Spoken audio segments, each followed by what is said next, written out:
Enzo Recto, kalaban ang katiwalian at kasinungalingan, kakampi sa katotohanan at kabutihan. Di na natuto. Kung inaakala nyo na title ito ng isang kanta ni Gary V, hindi kayo nagkakamali. Ngunit sa pagkakataong ito, para ito dito sa bagong pamunuan ng mababang kapulungan ng Kongreso. Hindi pa man natutuyo ang putik ng flood control scandal, may bago na namang baha. Pero hindi ng ulan, kundi ng pera. Bilyon-bilyon muling isinisingit sa budget. At ang mas masakit, hindi na ito lihim. Hindi na ito tsismis. Nasa ulat na mismo ng PCIJ. Habang ang ordinaryong Pilipino ay nagbibilang ng barya para sa gamot, pagkain at pamasahe, may ilang kongresistang tila eksperto sa magic trick. Ang 1 bilyon, nagiging 3 bilyon. Sa isang iglap, sa isang deliberation, sa isang pirma. Akala mo tapos na ang ganitong kalokohan nung nagpalit ng liderato sa Kongreso? Akala mo may natutunan na? Mali. Dahil sa 2026 budget, lumalabas na kahit nagbago ang mga pangalan, pareho pa rin ang galawan. Speaker, Appropriations Chair, kapatid, kaalyado. Sila-sila pa rin ang nasa unahan ng pila pagdating sa insertions. Ito ba ang bagong pamumuno? O simpleng bagong mukha lang sa lumang modus? Makinig kayo.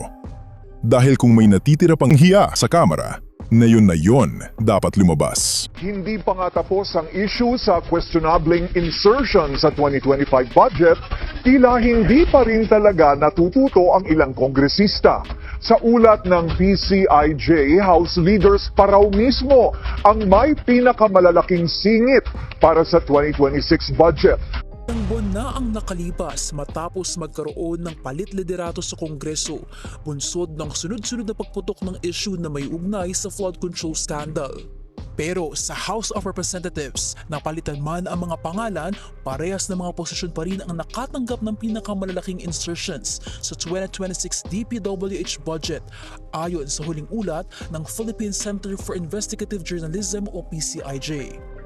Una sa listahan ay ang pumalit kay Congressman Martin Romualdez bilang Speaker na si Isabela 6th District Representative Boji D. Ang distrito ron ni D ang nakatanggap ng pinakamalaking insertion mula kasi sa isinumiting proposal ng DPWH, tinatayang 1.1 billion pesos lang ang allocated. Pero tumripli ito sa 3.1 billion pesos sa House proposal matapos magkaroon ng halos 2.7 billion peso insertion. Pangalawa sa listahan ang pumalit kay resigned Congressman Zaldico bilang Appropriations Committee Chair na si Nueva Ecija 1st District Representative Micaela Swansing.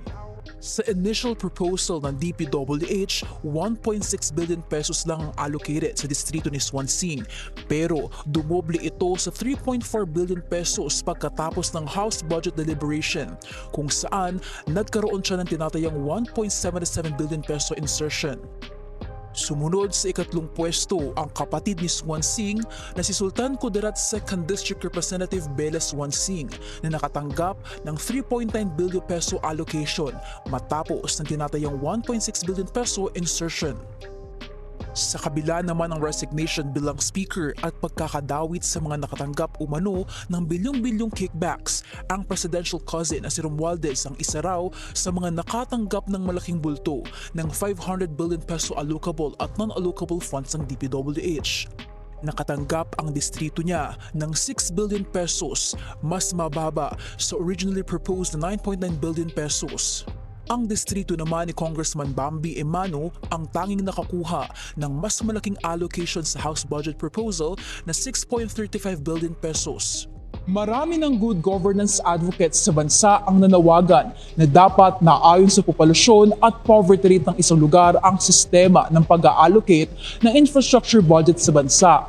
At ayon sa report ng PCIJ, hindi ang distrito ni Romualdez at Emano ang masasabing pinakakapos at may malaking populasyon sa buong bansa. Mga kabunyog, mga kababayan, itong itong tungkol dito sa 2026 budget. Parang pa rin mayroon na namang issue tungkol dito kay Speaker Boji D. at sa chairperson ng House Appropriations Committee na si Congresswoman Mika Swansing. Parang nauulit na naman kahit yung nakaraan. Ay di ba nung panahon na si Speaker Martin Romualdez ang Speaker ng Kamara at ang Appropriations Committee Chair ay si Saldico, grabe rin ang mga insertions at sila rin ang may pinakamalaking insertions. Si Speaker Martin Romualdez para sa distrito niya sa Leyte at yung kanyang party list na Tingog. Yun ang nakagrabe ng mga projects. Gayon din si Saldico, yung kanyang Ako Bicol party list at yung mga pinaburan niyang mga kongresya, pati siya mismo doon sa Albay. Kaya ngayon, naulit na naman dito kay Speaker Buji D at saka dito kay Congresswoman Mika Swansing, ang chairperson ng ng House Appropriations Committee Chair. Sa mga balitang lumabas ngayon, sila rin ang may pinakamalaking mga insertions. Bilyon ang mga insertions sa distrito mismo ni Speaker Buji D sa Isabela. Gayon din sa distrito ni Congresswoman Mika Swansing sa Nueva Ecija. Pati yung kapatid ni Mika Swansing, yung kapatid niya Congresswoman din dun sa Lanao Lanao. Malaki rin ang ang insertions. Kaya parang ano bang nangyayari? Hindi pa rin ba natututo ang ating Kongreso, lalo na itong sa House of Representatives? Inuulit pa rin nila ang dati ng kinagagalitan ng taong bayan? Dapat sila bilang pinakamatataas na officials o pinuno ng Kamara, Speaker at Chairperson ng House Appro Committee, nakita na yan sa mga nakaraan. Panahon ni Romualdez at saka ni Saldico, yun na nga ang issue. Ngayon, gano'n na naman sa panahon ni Speaker Buji D at ni Chairperson ng House Appropriations Committee, Mika Swansing. Sana naman, hindi naman gano'n na. Sila na yung maging mabuting halimbawa na sa panahon nila, hindi na ganyan. Iba na. Yung sinabi ni PBBM na mahiya naman kayo, sana nasusunod na ngayon. Sana magpakita naman ng pagbabago si Speaker Buji D at saka si Congresswoman Mika Swansing. Bunyog, halikan na kasama ka. Bunyog, kapag buklod ay may pag-asa. Luzon, Visayas, Mindanao, isa ang pananaw. Sa bagong Pilipinas ang bunyog isisigaw. Bunyog.